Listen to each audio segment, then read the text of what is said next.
বুড়িমা, এদিকে এসো।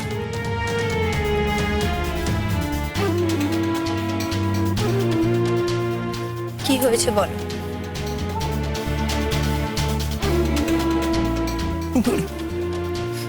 বুড়িমা, মুই একটা কথাই কইতে চাই। আমার মাথা উঁচু করা বাবা, তার মাথা হেট করে দিও না।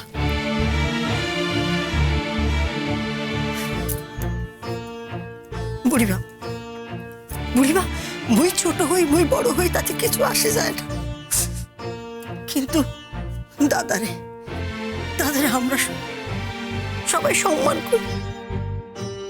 মোর এটা চাই না যে দাদার মাথা হেট হোক। তোমারে কেউ খারাপ কথা কইলে শুনতে ভালো লাগে না। তোমার কাজের জন্য সবাই খারাপ কথা কয়। আচ্ছা, তোমার এমন ধারা কাজ করার কি দরকার আছে যাতে লোকে খারাপ কথা কয়? এমন তো আচরণের কোনো দরকার নাই। আচ্ছা, নিজের কথা ছাড়ান দাও, মোর কথা ছাড়ান দাও। দাদা এমন ধারা একটা মানছি, তার কথা ভেবে তুমি এমন ধারা কাজ করো না যাতে তার মাথা ছোট হয়, তার মাথা হেট হয়। তারে ছোট করার কোনো অধিকার তোমার নাই। তার মাথা উঁচু ছিল, উঁচু থাকবো। নো প্লিজ, যা বোঝো না তা নিয়ে কথা বলে যেও না। যাতে বাপির মাথা উঁচু হয় আমি সেরকমই কাজ করেছি। আমি যদি ওই বন্ধ ঘরের মধ্যে পড়ে থাকতাম তাহলে বরং আমার বাপির মাথায় হেট করা হতো। হ্যাঁ, আর আমি যা করেছি তাতে শুধু আমারই নয়, আমার বাপির মাথা উঁচু হয়েছে। আর সারা জীবন যাতে আমার বাপির মাথা উঁচু হয়ে থাকে আর আমারও সম্মান থাকে, তার জন্য আমি লড়াই করে যাব। আশা করি সবাই যে যার নিজের প্রশ্নের উত্তর পেয়ে গেছে।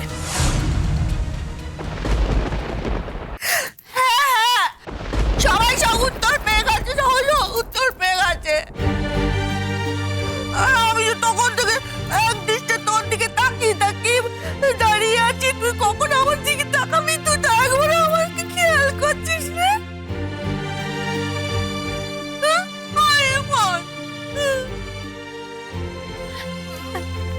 সরি পিসমণি, আমি আসার পর থেকে তোমার দিকে তাকানোর সুযোগ পাইনি।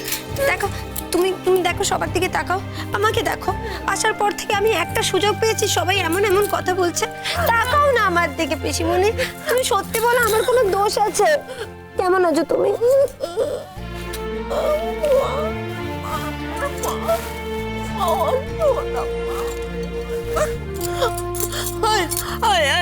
আমি তোকে একটা কথা বলে দিচ্ছি, তুই একদম কারো কথা শুনবি না। তুই যেমন তুই তেমন থাকবি, তুই কখনো বদলাবি না, কখনো বদলাবি না। আর তোকে যদি বেশি কেউ কিছু বলে, তুই সোজা তোর পিসির বাড়ি চলে যাবি। হ্যাঁ হ্যাঁ, পিসির বাড়ি চলে যাবি। আর সবাই পিসি ভাবিস কেন? মা ভাবতে পারিস না?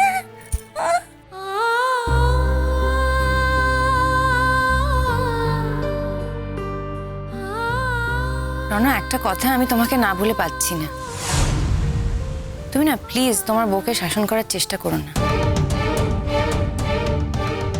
তার কারণ ইমনকে শাসন করা তোমার পক্ষে সম্ভব না। তুমি ওকে শাসন করার সঙ্গে সঙ্গেই এই বাড়িতে তুমি অনেক লোক পেয়ে যাবে যারা ওকে আশকারা দিতে ব্যস্ত আছে। দেখো,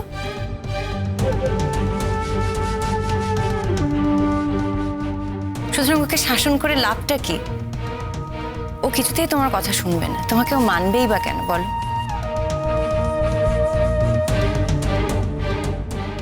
রূপকথা, তোমাকে আজ শেষবারের মতো একটা প্রশ্ন করব। আমি জানি তুমি হয়তো উত্তরটা এখনই দিতে পারবে না, কিন্তু প্রশ্নটা নিজেকে করো। ইমনের সঙ্গে তোমার প্রবলেমটা ঠিক কোথায়? সেটা কি রণকে নিয়ে? যদি তাই হয় তবে আমার এবং ইমনের পক্ষ থেকে তোমায় কিন্তু প্রস্তাব দেওয়াই ছিল। আমি এখানে জোর করে থাকতে চাইনি, ইমনও চাইনি।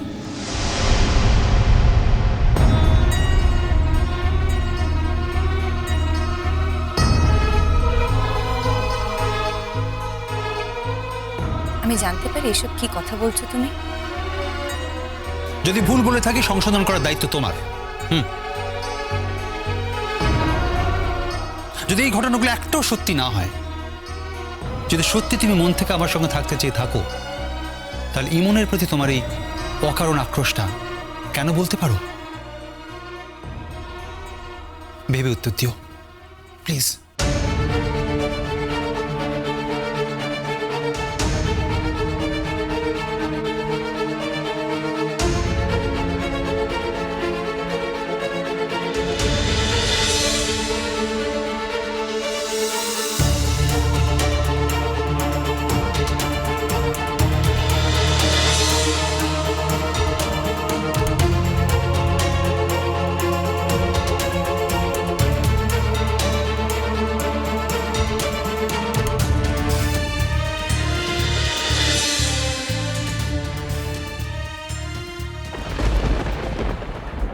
এসো ভেতরে এসো।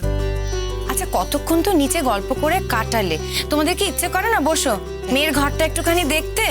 একটা কথা কিন্তু বলে দিচ্ছি, এক্ষুনি যাই যাই করবে না, কিছুক্ষণ থাকতে হবে। আরে বাবা, আমার যাওয়ার কোনো তাড়াই নেই। এই যে তাড়ার বাতিক তোর বাবার, দেখছিস না? তুই তখন থেকে আমাকে খোঁচাচ্ছে, কই গো কত রাত হলো, কই গো কত। কি এমন রাত হয়েছে বলতো? আশ্চর্য না? আচ্ছা বাপি, তোমাদের জামাইয়ের সঙ্গে কোনো কথাই হলো না? হলো কি? সেরকম ভাবে তো কোনো সুযোগই পেলে না কথা বলার। সরি, তোমাদের কথার মধ্যে একটু ঢুকতে হলো। আরে কথা তো সবাই শুরু হল, এরপর তো সারা জীবন ধরে ওর সঙ্গে আমি কথা বলবো। ও আমার যে কি আনন্দ হচ্ছে আমি তোমাকে বলে বোঝাতে পারবো না। মানে তুমি যে আমার মেয়ের জীবনে আবার ফিরে এসেছো, এই মানে মেয়ের বাবা হিসেবে এর চেয়ে বড় আনন্দ আর কি হতে পারে আমার জানা নেই।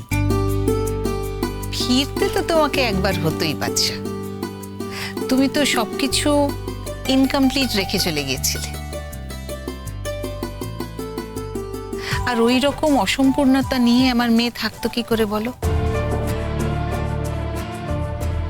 হ্যাঁ, ইনিশিয়ালি আমি সেটার জন্যই ফিরেছিলাম।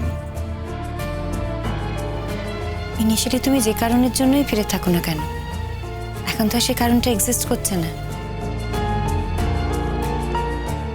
না, আন্টি বললেন তবে অনেক কিছু ইনকমপ্লিট রেখে চলে গিয়েছিলাম, ঠিকই তো।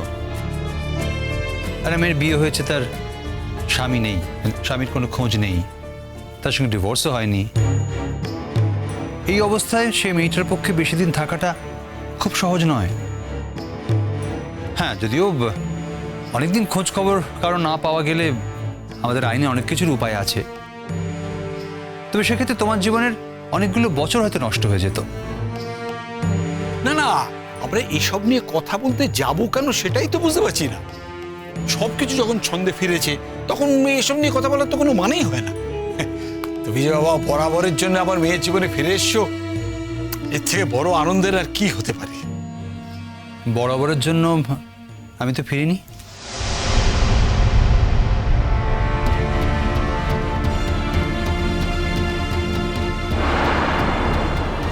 মানে আসলে একটা কাজ করে তো, সেই কাজটার জন্যই ওকে আবার পাহাড়ে ফিরতে হবে।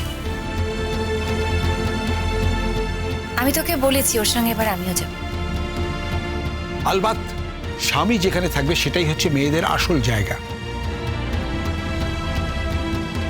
সে যত দুর্গম জায়গায় হোক না কেন, ভালোবেসে তোমাকে সেটা গ্রহণ করতে হবে। না না, আমরা তো চাকরি করা ছেলে দেখে মেয়ের বিয়ে দিয়েছিলাম। তা তুমি যে চাকরি ছেড়ে দিয়ে এই পাহাড়ি লোকজনদের সঙ্গে, এই পাহাড়ি বাচ্চাদের সঙ্গে কাজকর্ম করছো, এটা তো আমাদের জানা ছিল না। সেটা আপনি একদম ঠিক বলেছেন।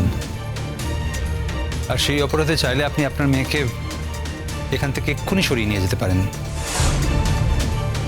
আমার মা কিন্তু ঠিক তা বলতে চায়নি। আমার তো মনে হয় আন্টি এই কথাটাই বলতে চেয়েছেন রূপকথা। চাকরি করা ছেলেদেরকে বিয়ে দিয়েছেন, তাই বিয়ের পরেও তাকে চাকরিই করতে হবে। চাকরি ছাড়ার স্বাধীনতা তার থাকার কথা নয়। শুধু চাকরি কেন, জীবনের কোনো কিছুরই, কোনো সিদ্ধান্ত নেওয়ার স্বাধীনতা তার থাকার কথা নয়। কি আন্টি, ঠিক বললাম?